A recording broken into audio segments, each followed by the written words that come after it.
Je suis un père et des enfants maintenant. Amen. Amen, amen. Amen. Et je rends grâce pour tout ce qu'il fait dans nos vies. Et deuxièmement, je rends grâce aussi à notre Père, le pasteur Daglo.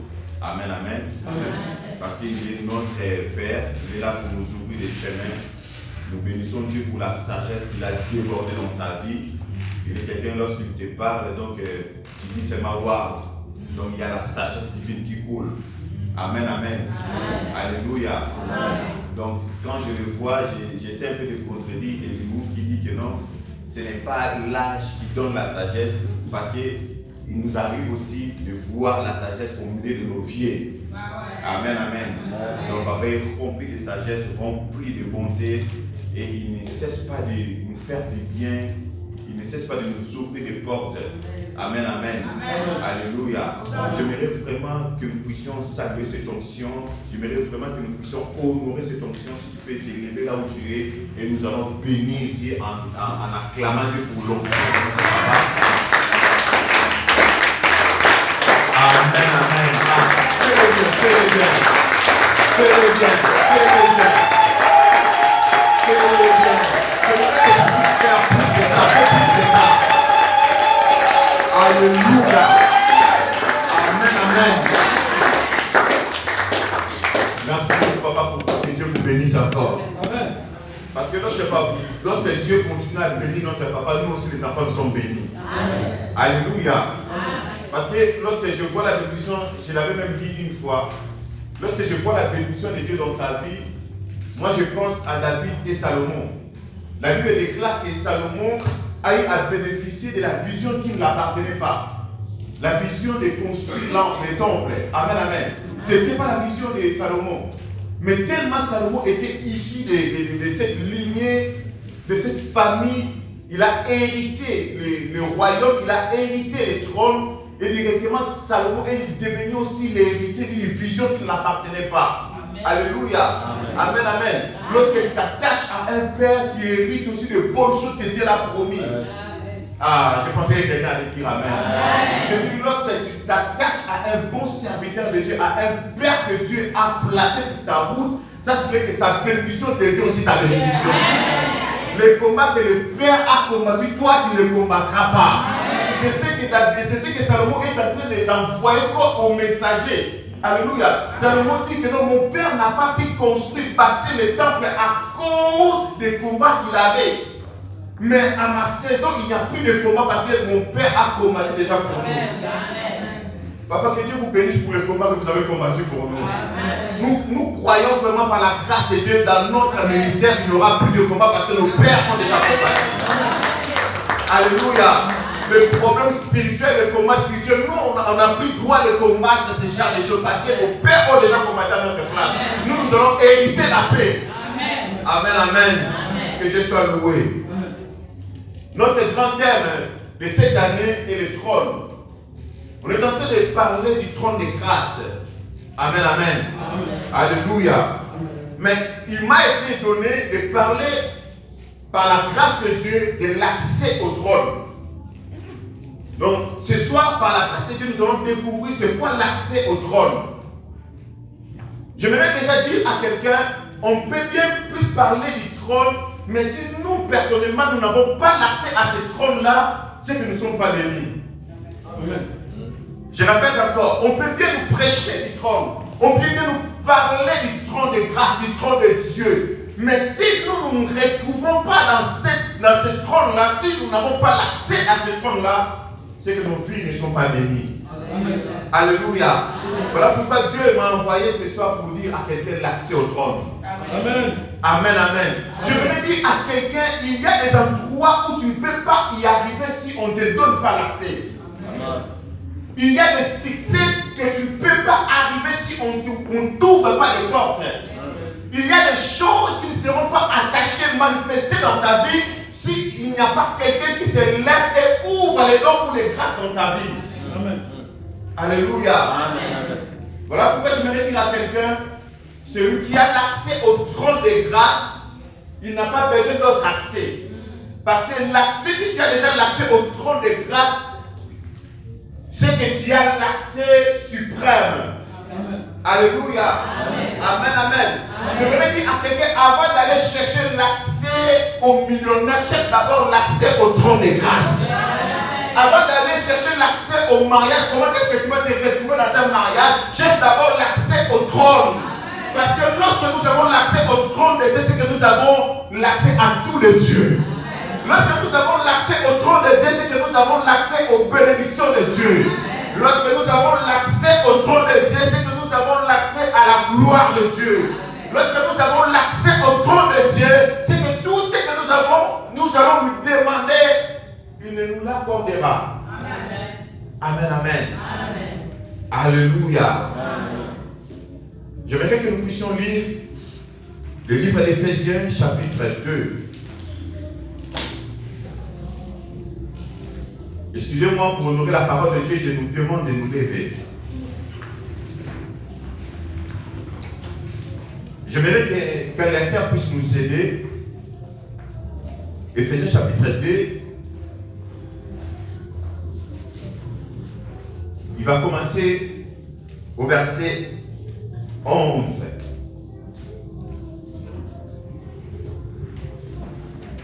Amen. Amen. Je lis la parole de Dieu au nom de Jésus. Amen. C'est pourquoi vous, autrefois païens, dans la chair, appelés incirconcis par ceux qu'on appelle circoncis, et qui le sont en la chair par la main de l'homme, souvenez-vous. Amen. Nous pouvons nous asseoir. Nous avons déjà honoré la parole de Dieu. Maman va continuer avec moi. Et nous allons aller petit à petit. Après, je vais vous laisser vous asseoir, maman. Dans ces versets, le verset 11, on est en train de nous rappeler notre ancienne identité. Alléluia. On est en train de nous rappeler qui nous étions. On est en train de nous rappeler que nous étions des incirconcis. Ces rappels nous aident juste à accorder encore beaucoup plus de l'importance de notre état actuel. Alléluia.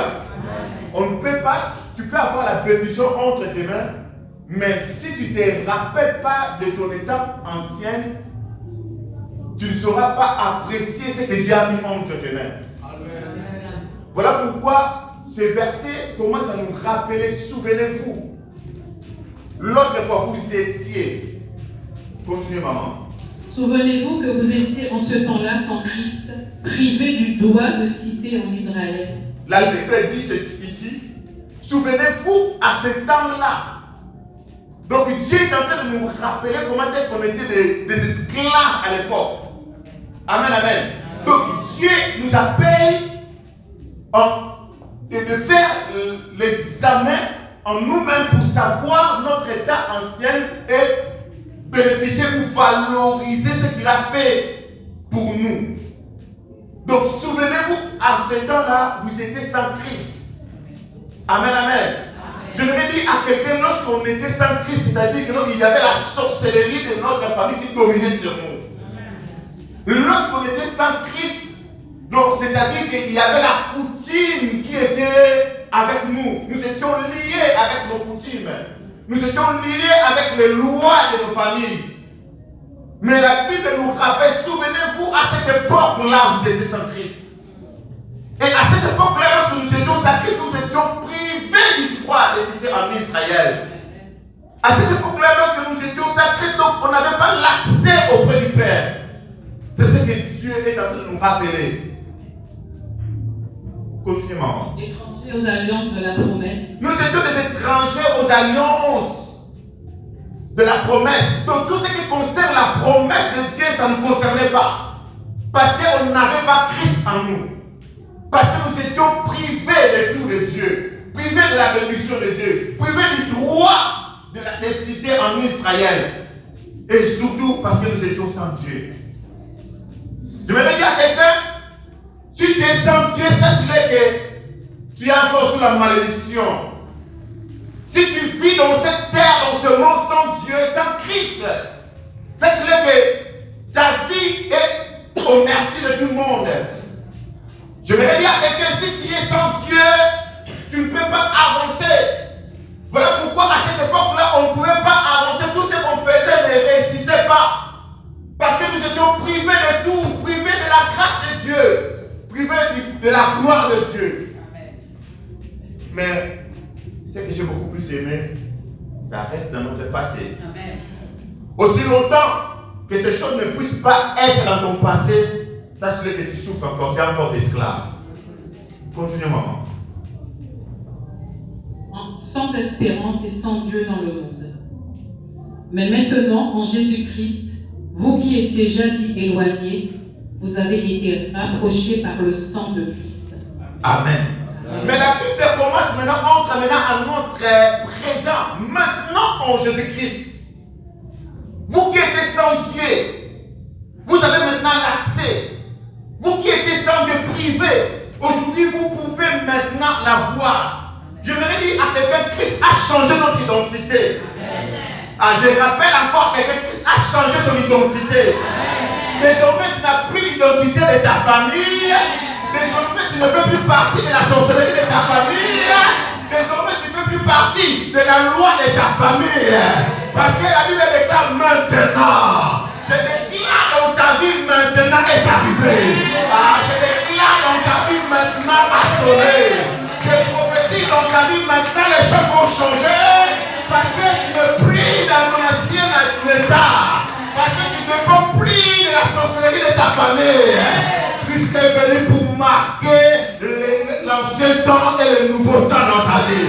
Ah, je répète encore, Christ est venu pour marquer une porte dans ta vie. Il est venu pour inaugurer une nouvelle saison dans ta vie. Il est venu pour inaugurer une saison de gloire. Il est venu pour inaugurer une saison d'accès illimité. Il est venu pour inaugurer une saison de bénédiction. Il est venu pour inaugurer une saison de grâce dans ta vie. Maintenant, vous qui êtes privés, mais maintenant vous avez l'accès. J'aimerais dire à quelqu'un, on t'avait injurié, on t'avait critiqué, on t'avait humilié, on t'avait, je ne sais pas, rejeté, mais ils n'ont pas oublié. Oh, j'aimerais dire à quelqu'un, mais ils ont oublié une chose. Il y avait quelqu'un qui pouvait dire maintenant. Il y avait quelqu'un qui pouvait dire maintenant. Il y avait quelqu'un qui avait un dernier mot dans ta vie. Il y avait quelqu'un, lorsque même les sorciers mettent un point dans ta vie, lui il vient, il met un virgule. Et il continue encore à écrire. Amen. J'ai envie de prêcher. Écoute bien aimé. La Bible nous dit ceci.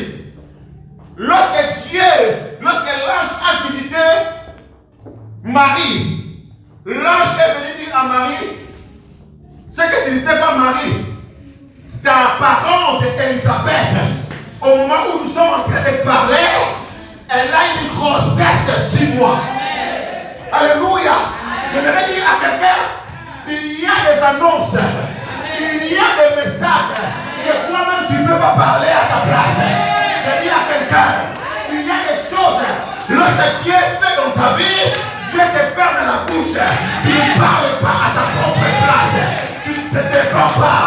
Tu ne te défends pas. Lui-même, il envoie ses anges. Amen. Alléluia. Marie, c'est les anges qui le forment. C'est l'ange Gabriel qui informe Marie. Marie, c'est que tu ne sais pas.